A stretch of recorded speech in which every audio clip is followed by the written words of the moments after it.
Hello dear students, open bookmark number 48, section 2, history, chapter 10, the early Muslims. Abbasid dynasty. In the 18th century, Abbasid founded the city of Baghdad on the Tigris in Iraq, and this became their capital. Baghdad gained fame as the most developed and cultured city in the world at that time. Okay. The second Islamic dynasty was Abbasid dynasty. Abbasi dynasty ने 750 से 18th century में अपना rule start किया.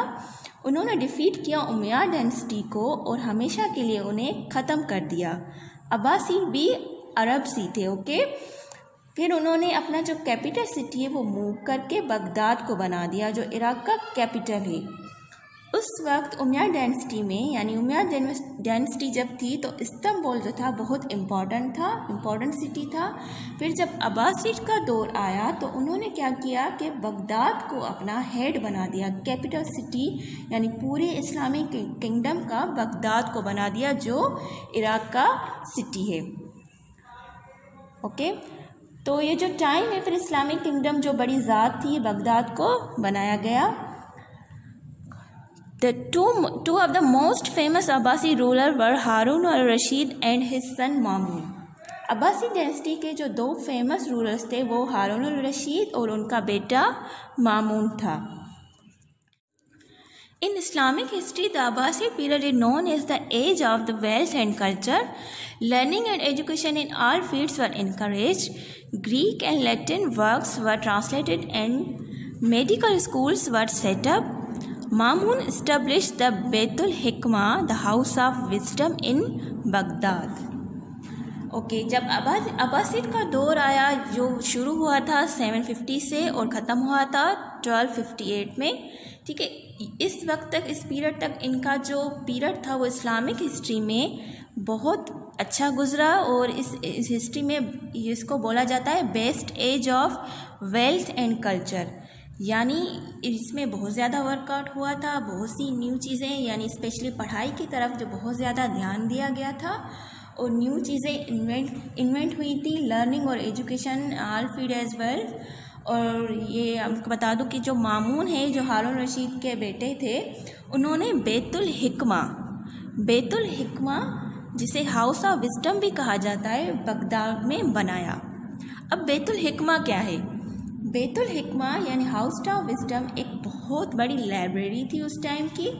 जैसे library में जैसे books बनती हैं आजकल, जो बुक्स बनती हैं तो जैसे एक बुक हमने बना ली, फिर उसको प्रिंट आउट करके उसकी बहुत सी मशीन में डालकर बहुत सी कॉपीज़ निकाली, 100 से 1000 2000, यानी अनलिमिटेड हम उसकी कॉपीज़ निकाल सकते हैं.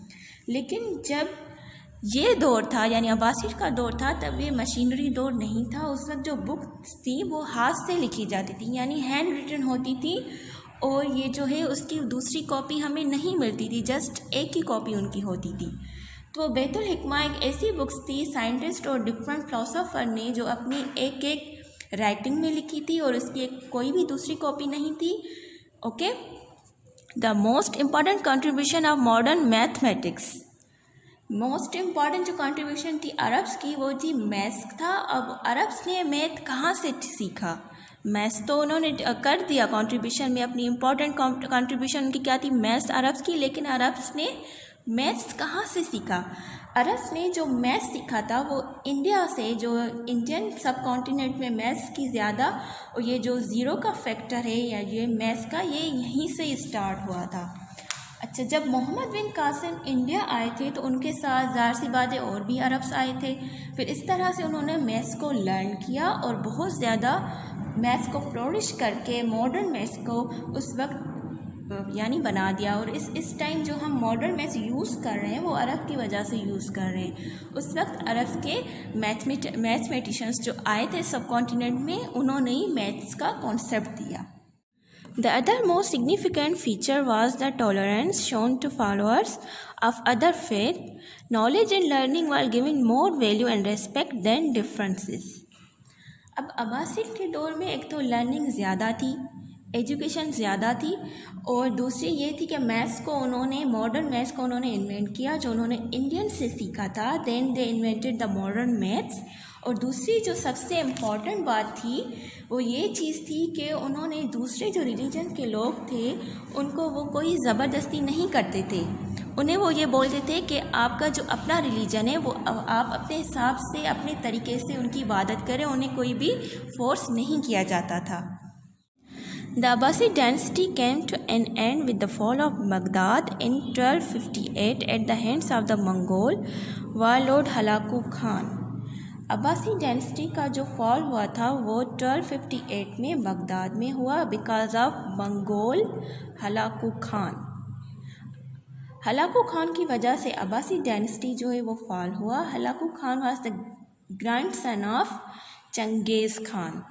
ओके, अब मंगोल का जो ये था तो उस पर जो शुरू में ये जो होते थे वो जितनी भी ये देखते जितनी भी फ्लोरिशिंग स्टेट होती थी, तरक्की याफ्ता स्टेट होती थी, वो वहाँ पे हमला करते थे और उनको लूट मार करते थे। ठीक है, और वहाँ के जो ज़ेवरात पैसा वगैरह लेकर वो वहाँ से चले जाते थे। और उन्होंने क्या किया, हलाकू खान ने क्या किया, ये जो बैतुल हिकमा था, हाउस ऑफ विजडम, उस वक्त उन्होंने क्या किया कि वो जो बुक्स थी, आपको मैंने पहले बताया कि वो बुक्स तो एक कॉपी थी, यानी हैंड रिटन थी, उसकी कोई भी कॉपी नहीं थी, एक ही राइटिंग थी, उसकी कोई भी दूसरी राइटिंग नहीं थी। तो उन्होंने क्या किया, हलाकू खान ने उस लाइब्रेरी से सारे बुक्स निकाल के फेंक कर आग लगा दी और जला दिए।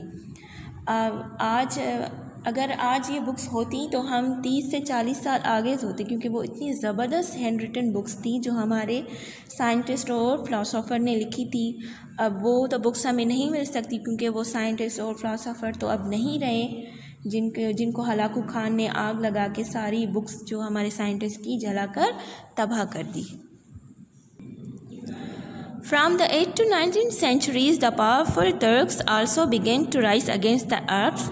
The Ghaznavis had their kingdom in present-day Afghanistan, while the Sultanate Turks